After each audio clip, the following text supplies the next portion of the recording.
Bonjour à tous. Alors aujourd'hui un tutoriel qui était en fait une promesse que je vous avais faite, celle d'aborder le nœud FG, qui est un nœud absolument exceptionnel, qu'il faut absolument connaître.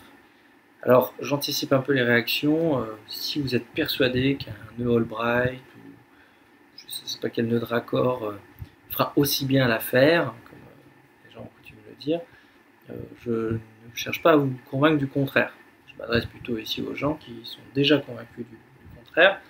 Ne changez pas vos habitudes pour moi, mais simplement, partout où on voyage dans le monde, les meilleurs pêcheurs que l'on rencontre utilisent le nœud FG, et c'est pas un hasard, c'est parce que c'est tout simplement le nœud le plus résistant, le seul en qui on peut avoir absolument confiance s'il est bien réalisé. Alors la semaine prochaine, je vous montrerai une version simplifiée du nœud FG, c'est le nœud Okuma. Le nœud Okuma, il a deux avantages.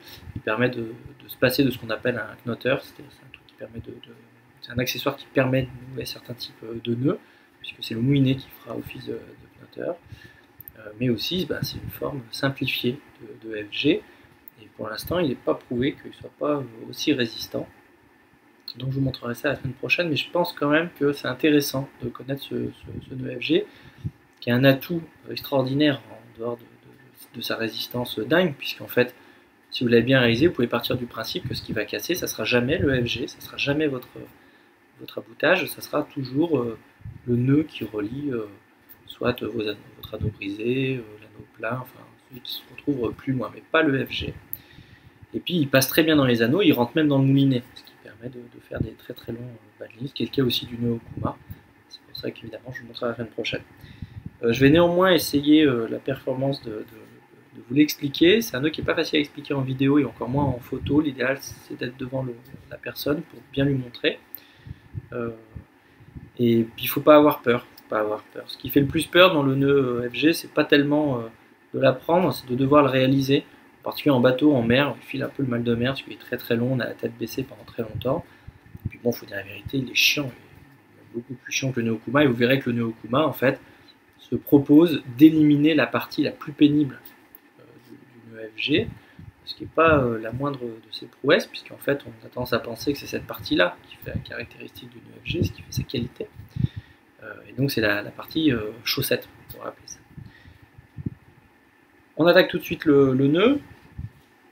Pour que ça soit bien net, j'ai pris un méga morceau de tresse de plus de 40 centièmes. Je prends aussi un morceau de fluorocarbone qui traînait chez moi, et je m'en vais vous expliquer comment on fait. Alors la première étape, elle consiste d'abord à nouer fermement, à installer fermement la tresse dans ses mains. Alors pour ça, vous verrez que c'est un nœud qui n'est pas très économe en tresse.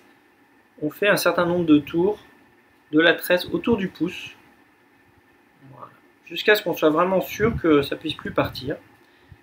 Puis ensuite, on va tourner autour du majeur, autant de fois que nécessaire pour que ça ne tourne pas, de manière à ce que on ait la tresse bien tendue entre les deux.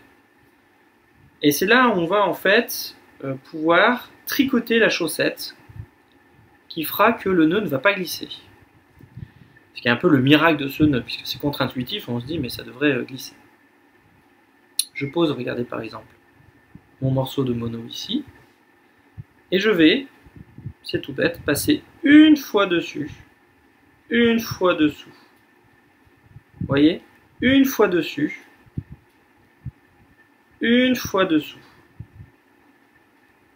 Et je vais ainsi faire, disons, une vingtaine de passages comme celui-ci. Dessus, dessous. Et je vais m'aider un petit peu de ma bouche pour que ça soit parfaitement tendu, parce qu'en fait mes doigts, je les maintiens écartés.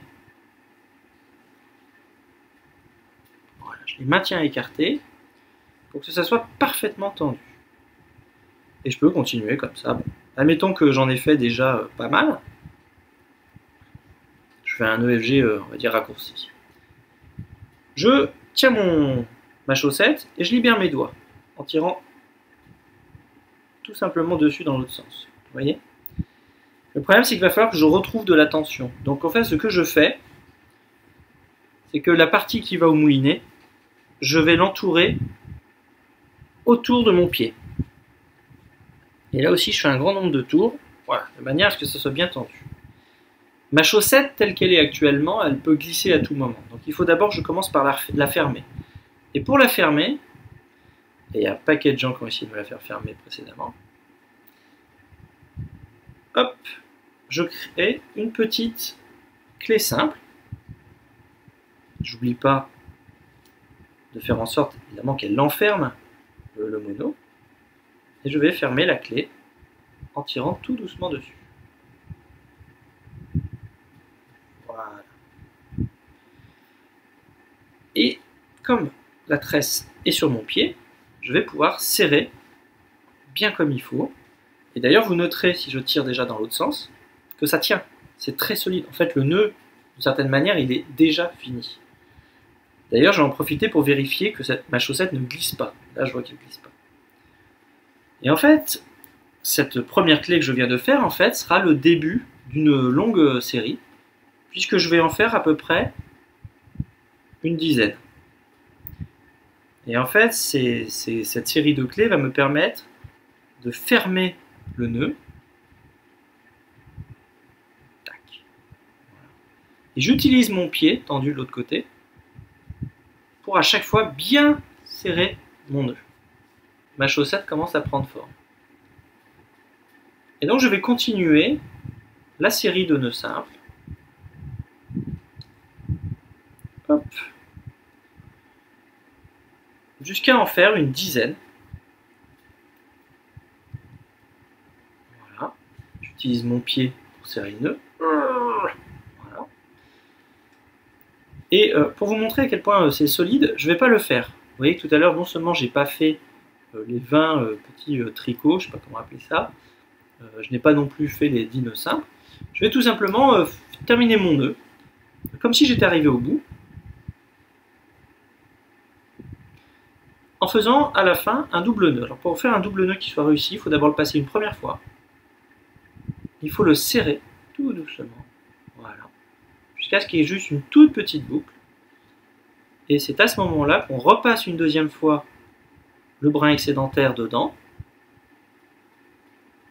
pour être sûr que ça va venir bien se serrer comme il faut à la fin du nœud. Ok? Là, je serre comme un taré. Je serre partout où je peux tirer, en fait. Comme dans la vraie vie. Ok. Est-ce que tout le monde a compris cette blague? Je serre partout où je peux tirer. Voilà. Je vais couper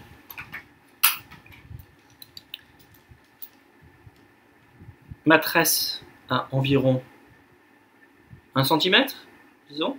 Tac. Mon mono complètement à ras.